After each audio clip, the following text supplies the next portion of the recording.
सीमा पर चीन की नापाक हरकतें जारी हैं। पीठ में छुरा भोंपने की अपनी पुरानी नीति पर ही चीन काम कर रहा है। एक तरफ बातचीत का राग अलाप रहा है तो दूसरी तरफ सीमा पर गतिरोध पैदा कर रहा है। 29 और 30 अगस्त की रात चीनी सैनिकों ने पूर्वी लद्दाख में गतिरोध वाले स्थल पर फिर से घुसपैठ की कोशिश की है। चीनी सेना को जवाब देने के लिए पहले से तैयार भारतीय जवानों ने जवाबी कार्रवाई में उन्हें खदेड़ दिया। कुछ मीडिया रिपोर्ट्स में इस दौरान दोनों देशों के सैनिकों के बीच झड़प की बात सामने आ रही है। भारत और चीन के बीच पूर्वी लद्दाख में ताजा झड़प हुई है। भारतीय सेना के पीआरओ कर्नल अमन आनंद ने ये बयान जारी किया है। आनंद ने कहा कि भारतीय सेना ने पैंगोंग त्सो झील के दक्षिणी किनारे पर पीएलए के जवानों की कायराना हरकत को नाकाम कर दिया है। सेना के जवानों ने इस इलाके में हमारी स्थिति को मजबूत किया है, साथ ही जमीनी स्थिति को बदलने के चीनी इरादों को ध्वस्त किया गया है। अमन आनंद ने कहा कि चीनी सैनिकों ने बातचीत से बाहर आ जाते हुए सैन्य गतिविधियों को आगे बढ़ाया है। अभी तक सभी जवान सुरक्षित बताए जा रहे हैं। सेना ने अभी ज्यादा डिटेल्स नहीं दी है। इस झड़प के बावजूद चुशूल में ब्रिगेड कमांडर लेवल की फ्लैग मीटिंग चल रही है। सूत्रों ने बताया कि एलएसी पर तनाव के चलते श्रीनगर लेह राजमार्ग पर लोगों की आवाजाही को रोक दिया गया है। केवल सेना के वाहनों और आवश्यक कार्यों के लिए जाने वाले लोगों को छूट दी गई है। वहीं अधिकारियों ने कहा कि खराब मौसम की वजह से श्रीनगर लेह राजमार्ग पर आवाजाही रोकी गई है। बता दें कि 15 जून की रात को गलवान घाटी में हुई झड़प के बाद चीन बॉर्डर पर हुई ये दूसरी सबसे बड़ी घटना है।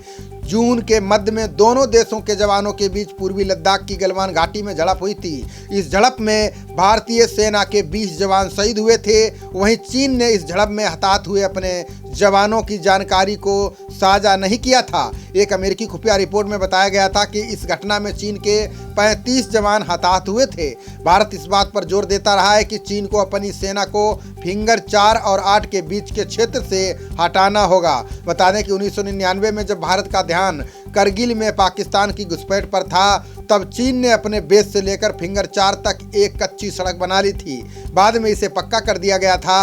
अब पीएलए के सैनिकों ने फिंगर 4-8 के बीच डिफेंस स्ट्रक्चर तैयार कर लिए हैं, जिसका भारत विरोध कर रहा है। अब हम जानते हैं 1962 की भारत चीन जंग की धुरी रही पैंगोंग झील की रणनीतिक अहमियत। पैंगोंग झील इतनी महत्वपूर्ण क्यों है, जिसके लिए चीन किसी भी हद तक जाने को तैयार है। पैंगोंग झील या पैंगोंग त्सो लद्दाख में भारत चीन सीमा क्षेत्र में स्थित है। यह 4350 मीटर की ऊंचाई पर स्थित 134 किलोमीटर लंबी है और लद्दाख से तिब्बत तक फैली हुई है। इस झील का 45 किलोमीटर क्षेत्र भारत में है, जबकि 90 किलोमीटर क्षेत्र चीन में पड़ता है। वास्तविक नियंत्रण रेखा इस झील के मध्य से गुजरती है। इसे रैमसर कन्वेंशन के तहत अंतर्राष्ट्रीय महत्व की नमभूमि स्थल घोषित किए जाने की चर्चा चल रही है। 19वीं शताब्दी के मध्य में ये झील जॉनसन रेखा के दक्षिणी छोर पर थी। जॉनसन रेखा अक्साई चीन क्षेत्र में भारत और चीन के बीच सीमा निर्धारण का एक प्रारंभिक प्रयास था। इस क्षेत्र में खरनाक किला है, जो इस झील के उत्तरी किनारे पर स्थित है। यह किला अब चीन के नियंत्रण में है। 20 अक्टूबर 1962 के भारत चीन युद्ध के दौरान चीनी सेना ने यहाँ सैन्य कार्रवाई की थी। पूर्व में इस झील में स्याक नदी सिंधु नदी की एक सहायक नदी निकलती थी। बाद में प्राकृतिक बांध के कारण ये बंद हो गई थी।